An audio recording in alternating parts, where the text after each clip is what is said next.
Esta noche en Desde las Cámaras, el análisis de las iniciativas enviadas por el Ejecutivo, cuáles son y de qué se tratan. Fernando Duorak, experto en temas legislativos, nos habla sobre las posibles modificaciones que se realizarían a nuestras leyes, así como las implicaciones en diversos sectores.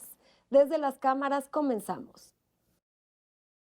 El inicio del periodo ordinario de sesiones fue marcado por el envío de un paquete de 20 iniciativas por parte del Ejecutivo Federal a la Cámara de Diputados que de inmediato generaron opiniones encontradas en diversos sectores. Si bien 18 de estos instrumentos jurídicos son reformas constitucionales que requieren para su aprobación de una mayoría calificada, su objetivo es que puedan ser analizadas y discutidas eventualmente en este o el próximo periodo ordinario de sesiones que corresponderá ya a una nueva legislatura.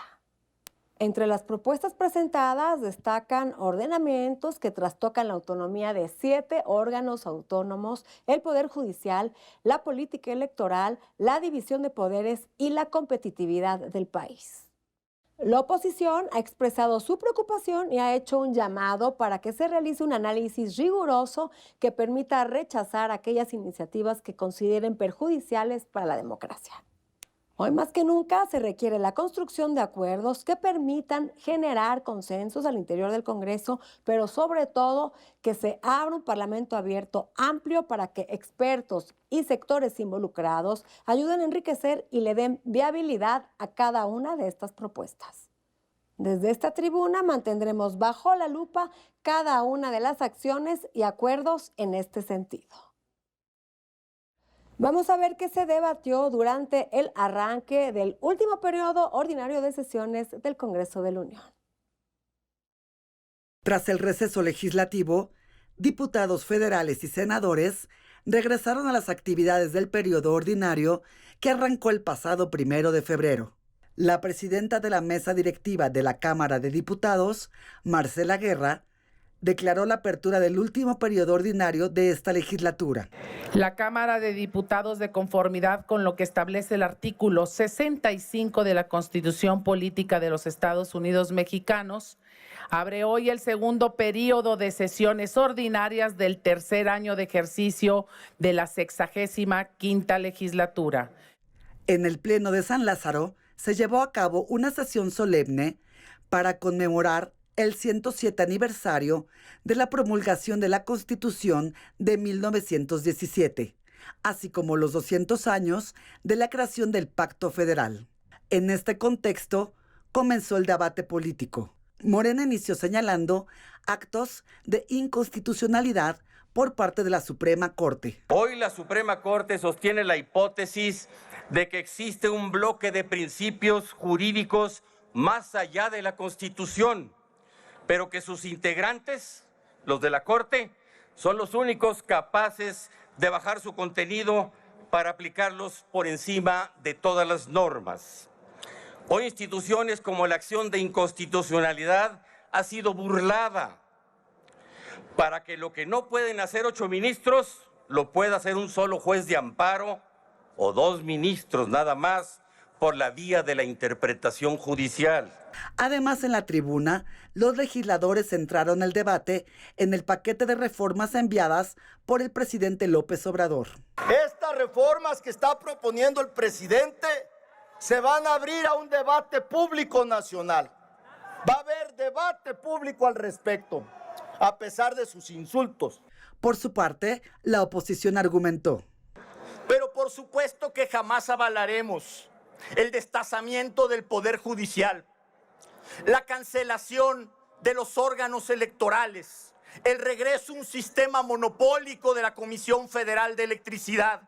Jamás avalaremos la desaparición de los órganos constitucionales autónomos, ni tampoco cualquier reforma que abone a la militarización. Rechazamos categóricamente la injerencia del señor presidente en la vida interna del INE, del INAI, de la Suprema Corte de Justicia de la Nación, del Poder Judicial de la Federación, injerencia que flagrantemente viola el texto de nuestra Constitución. Se prevé que del 18 al 30 de abril estas reformas sean discutidas en San Lázaro. Mientras tanto, En el Senado de la República, el recientemente reinstalado coordinador del Grupo Parlamentario de Morena y presidente de la Junta de Coordinación Política, Ricardo Monreal, expresó: son 18 reformas constitucionales con 18 materias distintas y 2 iniciativas que contienen modificaciones a leyes secundarias. Y estoy seguro que podemos lograr construir en el constituyente permanente esa mayoría que requiere y que establece la Constitución. No son distractores, no son tampoco estrategias mediáticas para ocultar problemas. No, yo creo que es una reforma, un paquete de reformas profundo. Con información de Claudia Ivette García, desde las cámaras. Hablemos del problema de la escasez del agua y las posibles soluciones. Nuestro compañero Víctor Sánchez Baños habló del tema con el diputado Rubén Muñoz, quien es presidente de la Comisión de Recursos Hidráulicos, Agua Potable y Saneamiento. Tenemos información que este año va a ser complicado en materia de lluvias, una fuerte sequía, pero sobre todo los alimentadores de agua potable para la Ciudad de México van a tener complicaciones. Pero ¿de qué tamaño es este problema que tendremos en la Ciudad de México? De ello vamos a platicar con el diputado Rubén Muñoz, presidente de la Comisión de Recursos Hidráulicos de la Cámara de Diputados.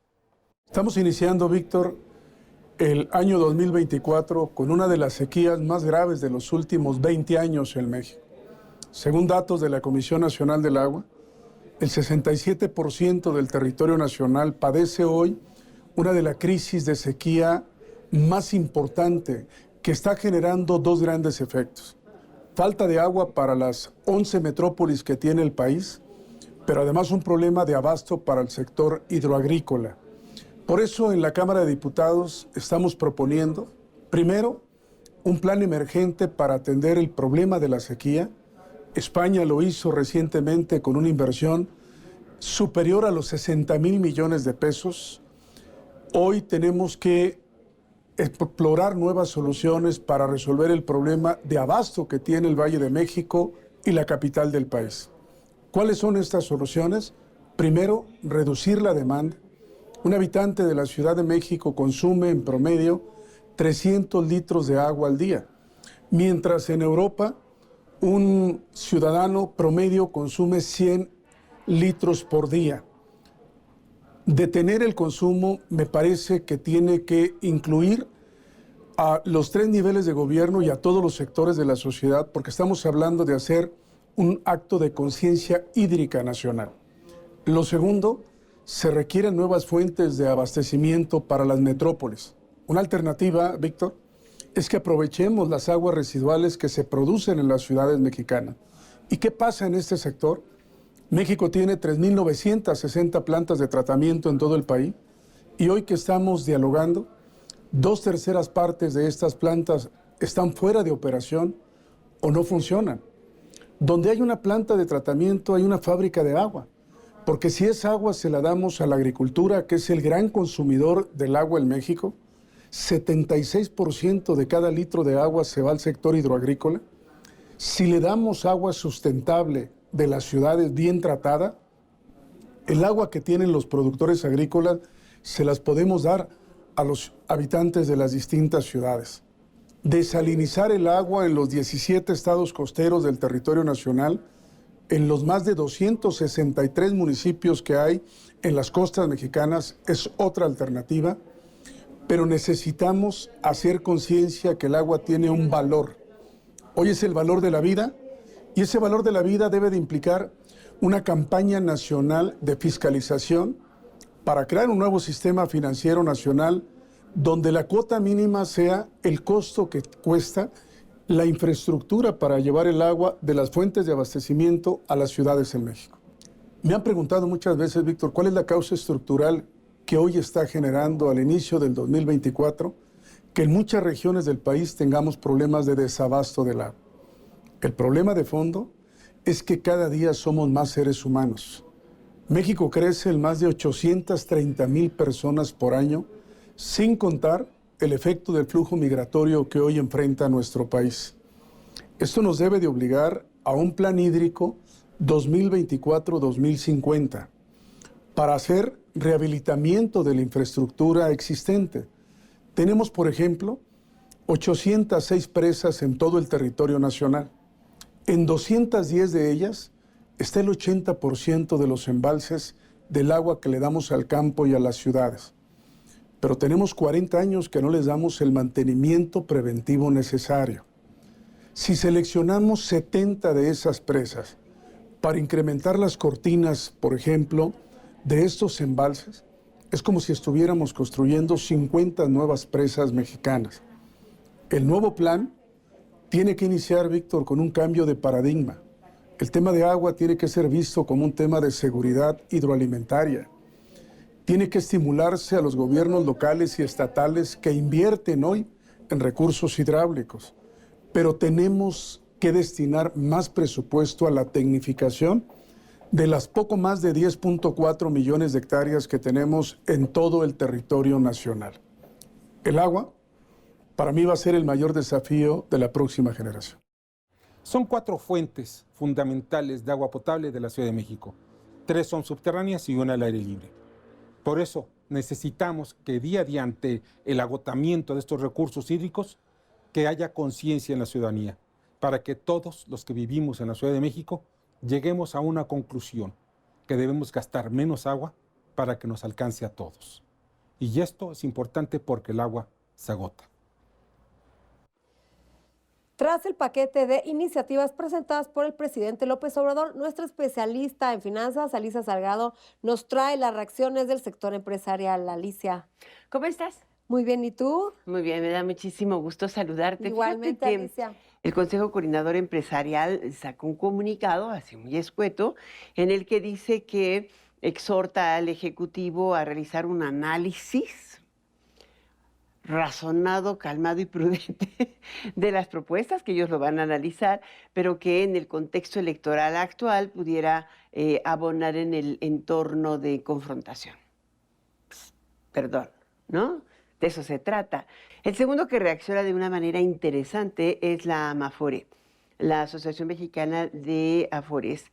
Creo que interesante porque Samarripa, en declaraciones y también en comunicado, dice que la propuesta en materia de reforma de pensiones es positiva.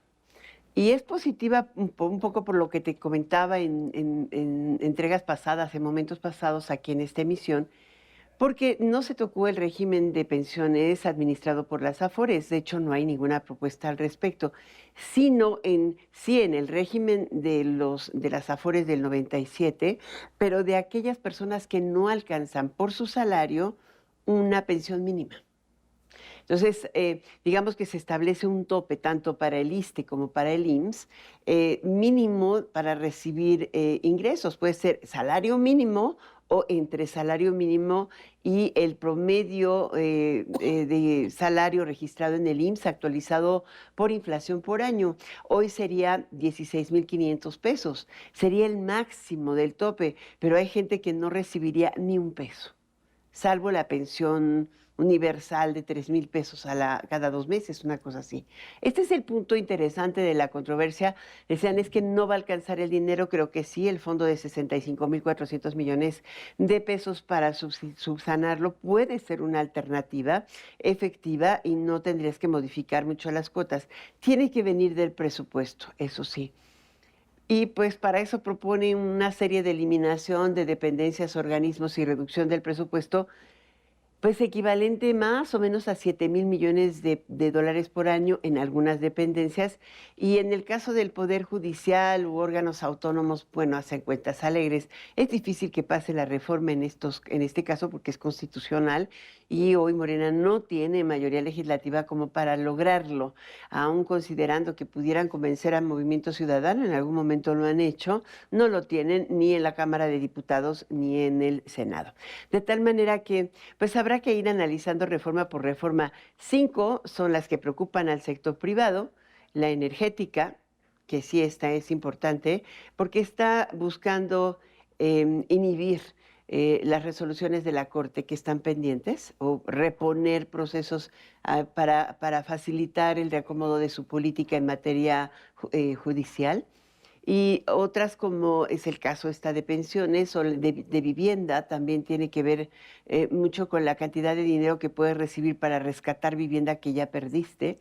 Y por el otro lado, tienes algunas que son controversia per se, te digo, la energética misma, la minera y finalmente, pues una que a todos ocupa, que es los organismos genéticamente modificados, maíz y también concesiones de agua.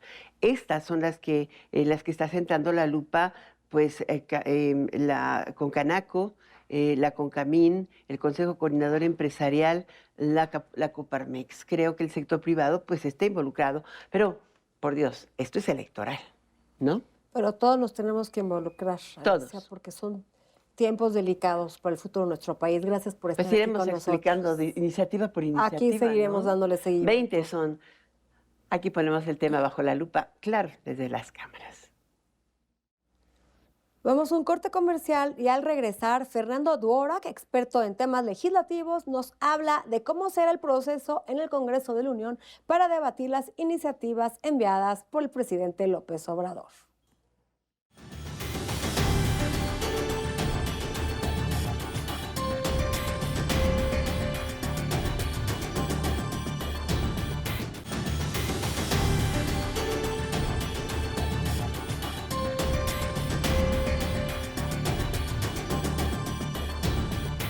Gracias por continuar con nosotros. Es momento de ver qué nos preparó Virulo para esta semana.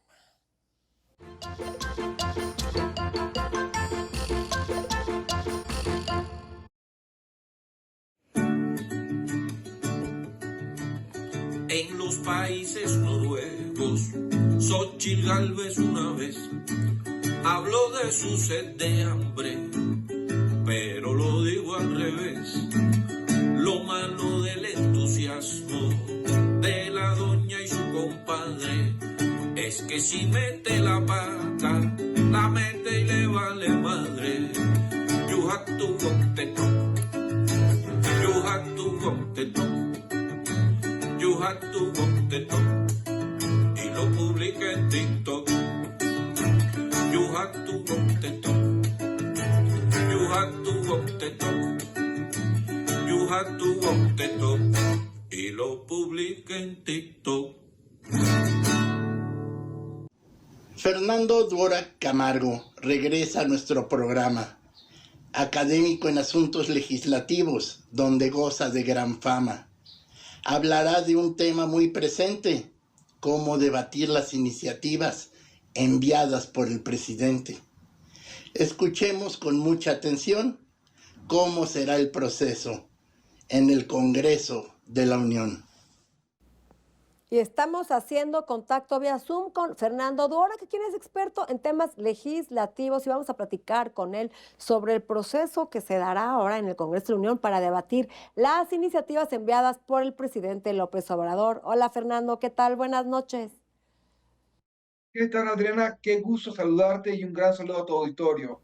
Igualmente, Fernando, pues tal como lo comentamos la semana pasada, sabíamos que el presidente López Obrador iba a mandar pues una batería de iniciativas para discutirse en este último periodo electoral del Congreso de la Unión y previo a una de las elecciones más importantes de nuestra época contemporánea, la elección del 2024. Fernando, son 48 artículos constitucionales los que se ven afectados por esta carga de iniciativas que, bueno, se van a empezar a discutir en el Congreso en 4 grandes bloques y van a haber varios foros para discutirlas.